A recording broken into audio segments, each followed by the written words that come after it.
Армысыздар, құрметті көрермен және бұқаралық ақпарат өкілдері. Қарағанды облысы өңірлік коммуникациялар қызметі тікелей эфирде. Бүгінгі талқыланатын тақырып жалпыға бірдей декларациялау және жеке тұлғалардың банкроттағы өзекті сұрақтары. Добрый день, уважаемые телезрители и представители прессы. Региональная служба коммуникации Карагандинской области вышла в прямой эфир. Тема сегодняшнего брифинга – актуальные вопросы всеобщего декларирования и банкротства физических лиц. Шара спикерлеріміз Адамбеков Алданыш Мейірханұлы, Қарағанды облысы бойынша мемлекеттік кірістер департаментінің басшысы орынбасарының міндетін атқарушы. Байдалина Алтынай Кенжеболатқызы, жалпыға бірдей декларациялау және жеке тұлғаларды әкімшілендіру бөлімшесінің басшысы. Бейсенбина Эльмира Ильясқызы, дәрменсіз борышкерлермен жұмыс жасау басқармасының бас маманы. Қош келдіңіздер. Алданыш Мейірханұлы, сөз кезегі өзіңізде. Қош көрдік, рахмет. Қайырлы күн, құрметті облыс тұрғындары. Бірінші тоқталатын мәселе бұл жалпыға бірдей декларациялау тақырыбы. Енді жалпыға бірдей декларациялаудың мақсаттарына тоқталатын болсақ, алдымен әділ салық салуды қамтамасыз ету және әлеуметтік саясатты жетілдіру болып табылады. Біріншіден, екіншіден жеке тұлғалардың кірістерін бақылаудың тиімді тетігін қалыптастыру, үшіншіден және ең басты мақсаттардың бірі деп айтуға болады, бұл сыбайлас жемқорлық пен көлеңкелі экономиканың деңгейін төмендету. Енді өздеріңіз білетіндей, қазіргі таңда биылғы жылы жалпыға бірдей декларациялаудың үшінші кезеңі жүріп жатыр. Бұл кезеңге заңды тұлғалардың басшылары, құрылтайшылары және олардың жұбайлары және де жеке кәсіпкерлер мен олардың жұбайлары жатады. Енді алдын ала мәліметтер бойынша осы жалпыға бірдей декларациялаудың үшінші кезеңінде облыс бойынша декларацияны 118 мыңнан астам жеке тұлға ұсынады деп күтілуде. Қазіргі таңда осы тұлғалардың 31% ғана тапсырып отыр. Салық кодексіне жеке санаттағы адамдардың активтер мен міндеттер туралы декларацияны, яғни 250-ші нысанды табыс етуден босату бөлігінде бірнеше өзгерістер енгізіліп отыр. Мәселен, 2023 жылдың 1 қаңтарынан бастап бейрезидент, яғни резидент емес, ал 2024 жылғы 1 қаңтардан бастап коммерциялық емес ұйымдардың құрылтайшылары және акционерлері активтер мен міндеттемелер туралы декларацияны тапсырудан босатылып отыр. Сондай-ақ бірінші және екінші кезең бойынша жалпыға бірдей декларацияға кірген адамдарға, яғни бұл орта есеппен 160 мыңдай адам болып саналады. Облыс бойынша олар мемлекеттік қызметшілер және оларға теңестірілген адамдар және олардың жұбайлары, сондай-ақ бюджеттік ұйымдар мен квазимемлекеттік сектордың қызметкерлері және олардың жұбайлары 2023 жылға арналған жеке табыс салығына, яғни 270-ші нысанда декларация тапсыру қажеттілігі керегетін келіп отыр. Осы орайда енді жалпы кірістер мен мүлік туралы декларацияны, яғни 270-ші нысанда осы нысанға тоқталатын болсақ, бұл жеке тұлғалардың ақпарат көздері болып табылады. Атап айтсақ, бұл кәсіпкерлік қызметтен түсетін кірістерді қоспағанда жеке тұлғаның дербес салық салуға жататын табыстар көрсетіледі бұл декларацияда, және де салық шегерімдері көрсетіледі, сатып алу, иеліктен айыру ақпараттар көрсетіледі. Сондай-ақ 1000 айлық есептен асатын сомада Қазақстан Республикасынан тыс орналасқан шетелдік банктердегі мемлекеттік банктік шоттардағы ақшаның сомасы көрсетілуге тиісті. Сондай-ақ шет мемлекеттердегі тіркелген мүліктер, оның ішінде енді жылжымайтын мүліктер, жер учаскелері, әуе және теңіз кемелері, сондай-ақ көлік құралдары, оның ішінде арнайы техникалар бәрі де жатады. Осындай шет мемлекеттегі тіркелген мүліктер көрсетілуге тиісті. Сондай-ақ шетелдік эмитенттердің бағалы қағаздары мен цифрлық активтері, инвестициялық алтын және шетелдік компанияға қатысу үлесі көрсетілу қарастырылған. Енді мемлекеттік қызметшілер мен оларға теңестірілген адамдарда мүлікті сатып алу және иеліктен шығару туралы, сондай-ақ Қазақстан Республикасында және шетелде мүлікті сатып алуға арналған шығыстарды жабу көздері туралы мемлекетті көрсетуге міндетті болып табылады. Енді атап айтсақ, бұл жылжымайтын мүлік, жер учаскелері, мемлекеттік тіркеуге жататын механикалық көлік құралдары мен тіркемелері жатады. Сондай-ақ заңды тұлғаның жарғылық капиталына қатысу үлесі, бағалы қағаздар, цифрлық активтер, инвестициялық алтын және тұрғын үй құрылысына қатысу үлесі қарастырылған. Енді салық декларациясын осы электронды түрде және қағаз жеткізгіш ретінде арқылы ұсынуға болады. Ол енді халыққа қызмет көрсету органдары мен мемлекеттік кіріс органдарында және почта бөлімшелерінде тапсыруға болады. Енді халыққа ыңғайлы болу үшін салық төлеушінің кабинеті арқылы декларацияларды тапсыру бойынша электрондық бірнеше сервистер іске асырылған.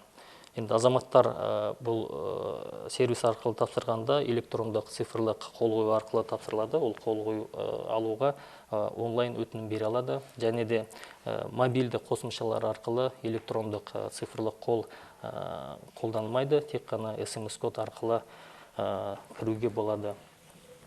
Енді халық арасында декларация тапсырудың ең танымал әдістері бұл мобильді қосымша арқылы тапсыру, яғни е-салық азамат және салық төлеушілер кабинеті арқылы. Олардың үлесіне барлық қабылданған декларациялардың шамамен 95% тиесілі. Бүгінгі таңда азаматтардың 99% дерлік осы декларацияны электронды түрде ұсынуда.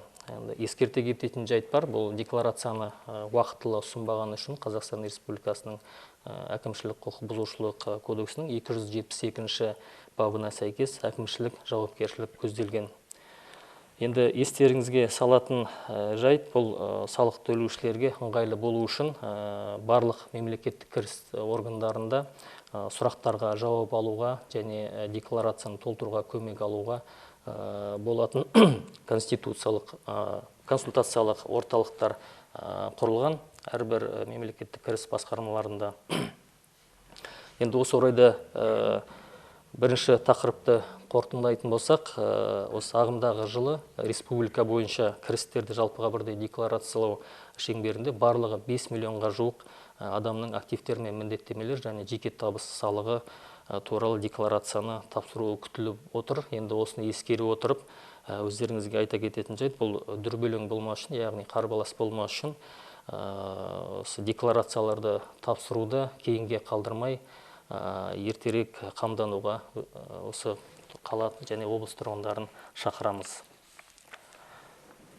Енді келесі тоқталатын өзекті мәселе бұл Қазақстан Республикасының кейбір заңнамалық актілеріне кредит беру кезінде тәуекелдерді барынша азайту, қарыз алушылардың құқықтарын қорғау мәселесі бойынша өзгерістер мен толықтырулар енгізу туралы Қазақстан Республикасының заңына қол қойылды осы ағымдағы жылдың 19 маусымында. Енді көрсетілген заң бұл Қазақстан Республикасының азаматтардың төлем қабілеттілігін арттыру, яғни қалпына келтіру және банкроттық туралы заңына түзетулер енгізуді көздейді.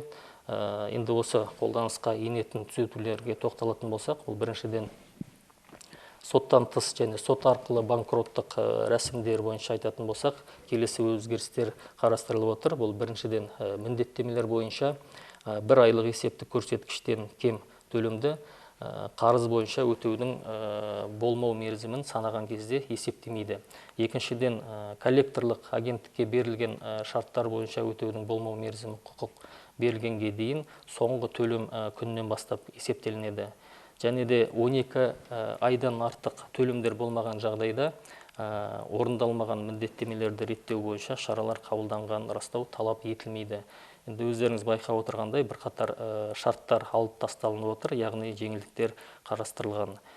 Бұдан басқа жеке тұлғалардың банктік қарыз шарттары және микрокредит беру туралы шарттар бойынша талап ету құқықтарына ие барлық ұйымдар алдындағы міндеттемелер бойынша рәсімді қолдануға болады. Енді бұл дегеніміз, яғни егер ұйымның тиісті шарттар бойынша талап ету құқықтар болса, оның қандай да бір мәртебесіне, я болмаса нысанына қарамастан борышкер соттан тыс банкроттық рәсімі туралы өтінішпен жүгіне алады.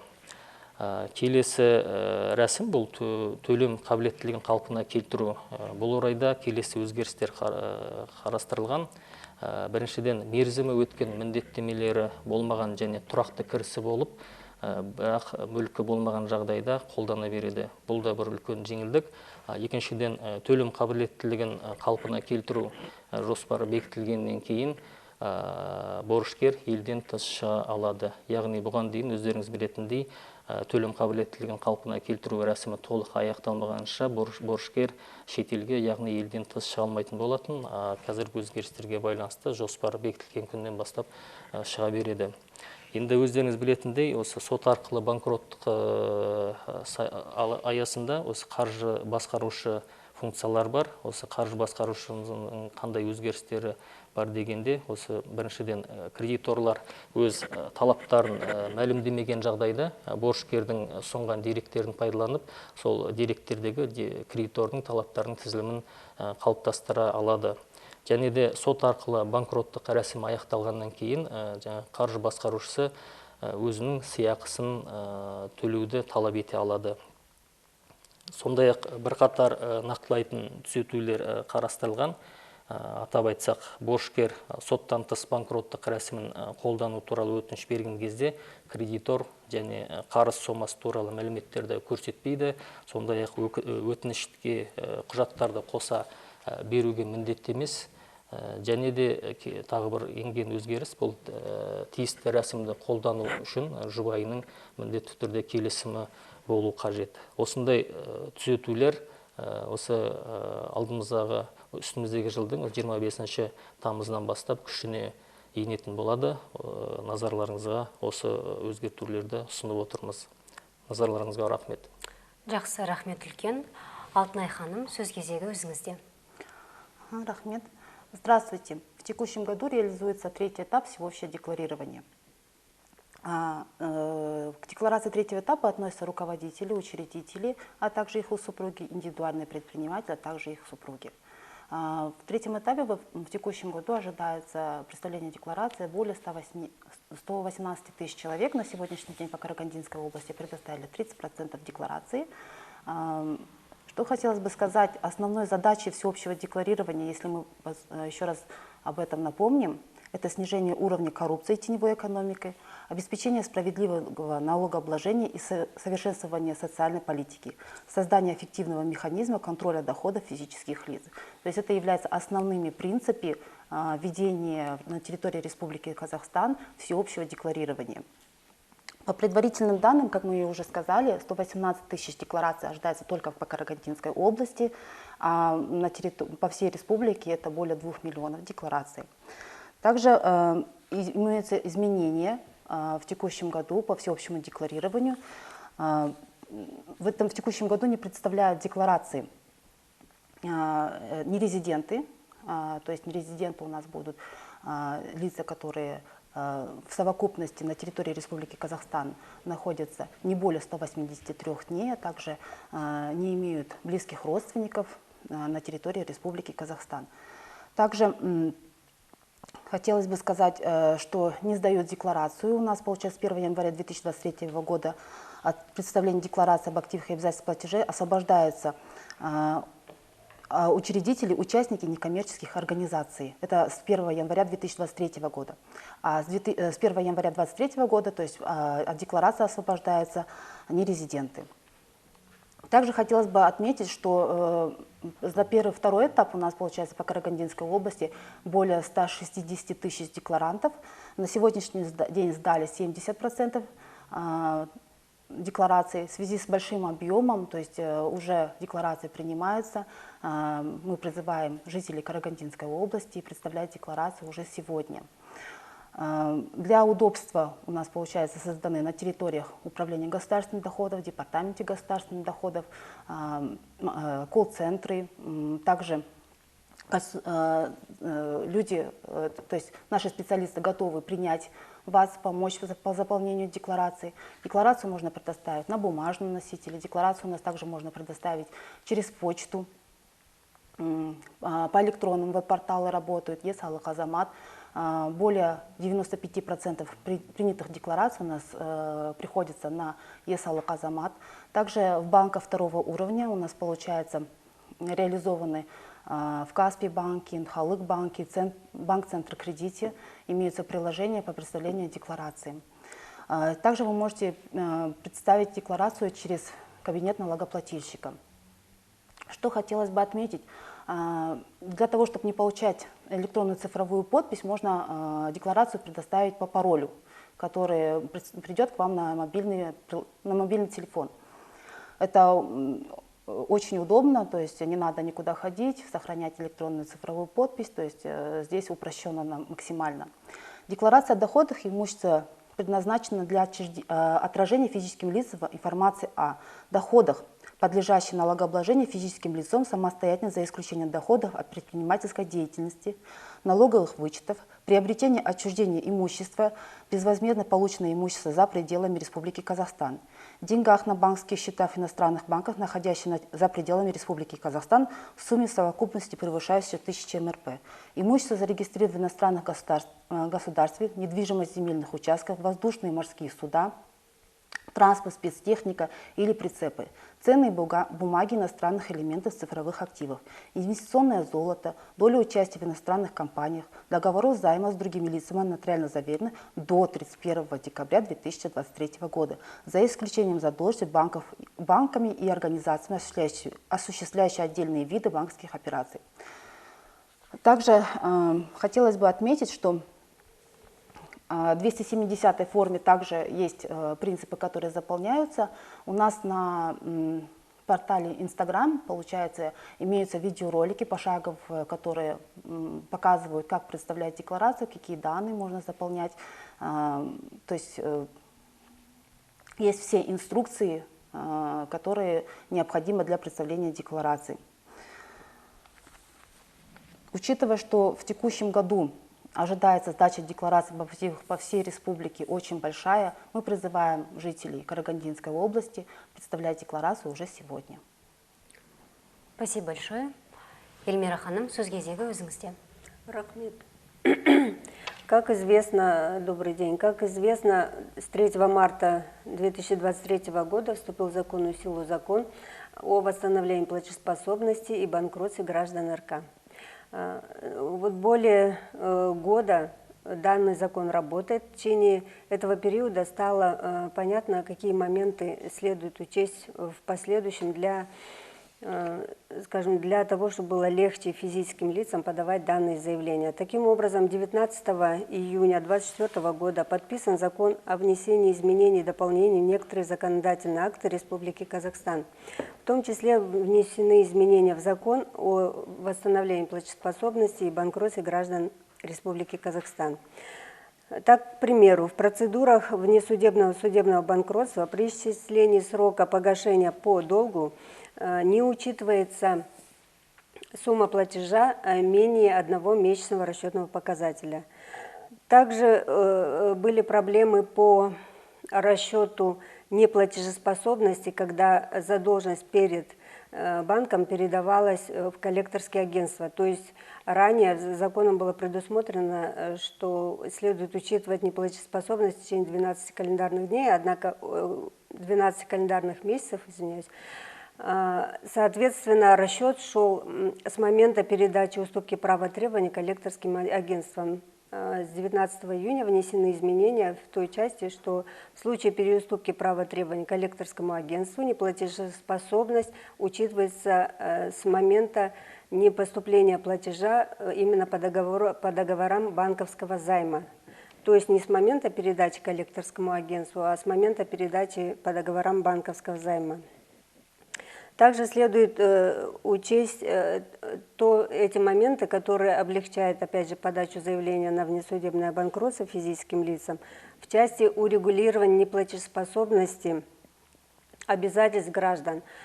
Также в течение этого года было замечено, что проведение урегулирования для физических лиц это в некоторой степени сложно, получается, что обращаться в банки не идут навстречу, в связи с чем данная норма теперь не требуется. Соответственно, в случае наличия неплатежеспособности в течение 12 календарных последовательных месяцев физическое лицо может подавать заявление на внесудебное банкротство. Кроме того, можно применить процедуру внесудебного банкротства по организациям, по которым отсутствуют лицензии. Такие моменты были, когда в системе Тазалау обрабатывалось заявление на внесудебное банкротство, при этом в качестве кредиторов отсутствовали микрокредитные организации, которые лишены лицензии. На сегодняшний день эта норма откорректирована, соответственно, при подаче заявления на внесудебное банкротство также будут учитываться микрокредитные организации, которые уже ликвидировались, либо не имеют лицензии на момент подачи заявления на внесудебное банкротство. Также внесены изменения в части восстановления платежеспособности. Применить процедуру восстановления платежеспособности по обязательствам при отсутствии имущества, но наличии стабильного дохода. Что это значит? Ранее в законе было предусмотрено подачу на восстановление платежеспособности при условии отсутствия имущества, превышения задолженности более 1600 МРП и при отсутствии дохода, из которого могли бы погашать задолженность перед банками. Теперь в данную норму внесены изменения. Теперь физическое лицо, которое будет подавать на восстановление платежеспособности, может иметь стабильный доход. То есть это основание для того, чтобы восстановить платежеспособность и исполнить свои обязательства перед банками. Также ранее предусматривалось, что физическое лицо, подавшее на восстановление платежеспособности и применившее данную процедуру, не может выезжать за пределы Казахстана до окончания данной процедуры. На сегодняшний день эта норма изменена. Теперь должник после утверждения плана восстановления платежеспособности может выезжать за пределы страны. Также внесены изменения в части деятельности финансового управляющего. Так, к примеру, ранее в законе было предусмотрено формирование реестра требований кредиторов по требованиям, которые предоставят сами кредиторы. На сегодняшний день финансовый управляющий может сформировать реестр требований кредиторов, предоставленных должником. То есть, вкратце отражу тот момент, были моменты, когда банки намеренно не заявляли свои требования, в связи с чем финансовый управляющий не мог сформировать реестр требований кредиторов, в связи с чем затягивалась сама процедура судебного банкротства. Вот на данный момент эта норма изменена. Теперь финансовый управляющий будет формировать реестр требований кредиторов по сведениям должника. Также относительно выплаты вознаграждения после завершения судебного банкротства. Невыплаченная часть вознаграждения финансового управляющего включена в перечень обязательств, не подлежащих прекращению. Также в полномочия уполномоченного органа включено отстранять финансового управляющего в случае его отказа от выполнения полномочий при наличии у него требований либо обязательств к должнику, либо если он является близким родственником, супругом. Ранее такой нормы в законе не было предусмотрено. Также имеется ряд уточняющих поправок. В частности, при подаче заявления о применении процедуры внесудебного банкротства должник не указывает сведения о кредиторе и сумме долга, а также не обязан прилагать документы к заявлению. Ранее многие физические лица указывали в заявлении те кредиты, те обязательства, о которых они могли знать сами. Однако в информационной системе Тазалау формировались иные задолженности данного физического лица, но, к сожалению, не могли быть учтены для применения внесудебного банкротства. Но вместе с тем, при подаче заявления на внесудебное банкротство приложение документов не требуется, однако обязательно согласие супруги для подачи заявления на определенную процедуру. На сегодняшний день такая ситуация. Данные изменения будут внесены 19 июня 2024 года. вступает в силу с 25 августа 2024 года. Для статистики хотелось бы отметить, что по Карагандинской области поступило 4539 заявлений от граждан, по которым по 3348 заявлений отказано. На рассмотрении находится 60 заявлений, прекращено 90 заявлений, одобрено 1041 заявление. Данная статистика указывает на то, что по заявлениям на внесудебное банкротство 70% заявлений остаются, вернее, по 70 заявлениям, по 70% заявлений, значит, формируется отказ. Это указывает на то, что граждане не знают требования закона, в связи с чем вот такие разъяснения мы проводим систематически и в социальных сетях нашего департамента. И такие же разъяснения проводятся в территориальными органами государственных доходов. В связи с чем, если возникают вопросы по внесудебному банкротству, судебному банкротству и восстановлению платежеспособности, Департамент госдоходов предлагает обращаться по телефону 410919. Спасибо. Жақсы рахмет. Мазмұнды мәлімдемелеріңізбен толымды ақпараттарыңызға алғысымызды білдіреміз. Келесі кезекте сұрақ-жауап сессиясы. Итак, мы переходим к сессии вопрос-ответ. Жерге келіп түскен сұрақтар легіне көшсек, бірінші сұрағымыз. Декларация толтырғанда көбіне қандай қателіктер жұмсалады? Декларация тапсырғанда ең бірінші қателік жіберетін ол кезең. Кезеңді өзіңіздің қай жылға тапсырып атқаныңызға мұқият болу керек. Егер сіз үшінші этап декларациясында қатысушы болсаңыз, онда кезеңді осы нысан бойынша толтыру қажет. Соны ескеру керек. Жақсы рахмет. Келесі сұрақ. В чем разница между декларацией 250 и 270? Декларация 250, она сдается один раз. Это входная декларация. При представлении декларации 250 мы указываем на сегодняшний день все, что у нас нажито, так скажем, непосильным трудом. А в 270-ю декларацию мы сдаем ежегодно, то есть за текущий период. Если мы в 2024 году сдаем декларацию 270-ю, мы указываем приобретение, отчуждение за 2023 год. Спасибо. Какие доходы можно не указывать в декларации? Доходы можно не указывать в декларации, которые у нас, получается, облагаются налогом, то есть у источника выплат. Те доходы, которые вы, скажем, заработная плата, ее указывать не надо. Спасибо. Следующий вопрос. Нужно ли указывать зарплату в декларации 270? Нет, не нужно. Декларацию, если вы зарплату получаете официально, то есть со всеми соцпакетом, то эту зарплату указывать не надо. Следующий вопрос. Егер табыс салығындағы декларацияны қате толтырса, түзетуге мүмкіндік беріле ме? Әрине беріледі. Түзетулер 3 жылдың ішінде түзетулер енгізуге болады. Егер қате тапсыратын болсаңыз, оны декларацияны қайтарып алып, қайтадан тапсыруға, немесе дополнительный декларация тапсыруға болады. Қосымша декларацияны тапсыруға болады. Спасибо. Следующий вопрос. Что нельзя после банкротства физическим лицам Казахстана? Если говорить относительно запретов после применения процедуры банкротства, это следующие моменты. Первое. Невозможность получения кредитов в течение 5 лет после применения процедуры банкротства. Отсутствие возможности применить повторную процедуру, одну из 3 процедур в течение 7 лет. Это основные моменты. Также необходимо учитывать, что после признания банкротом в отношении физического лица в течение 3 лет полномоченным органом будет проводиться финансовый мониторинг финансового положения данного физического лица.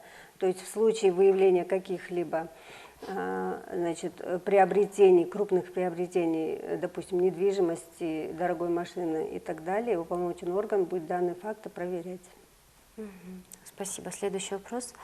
Банкрот болғаннан кейін ипотекаға үй беріледі ме? Банкрот танылғаннан кейін ипотека ала алмайды. Алдында айтқанында жеке тұлға ешқандай кредит 5 жылдың ішінде кредит ала алмайды. Жақсы рахмет. Следующий вопрос. Какие долги не списываются при банкротстве в Республике Казахстан?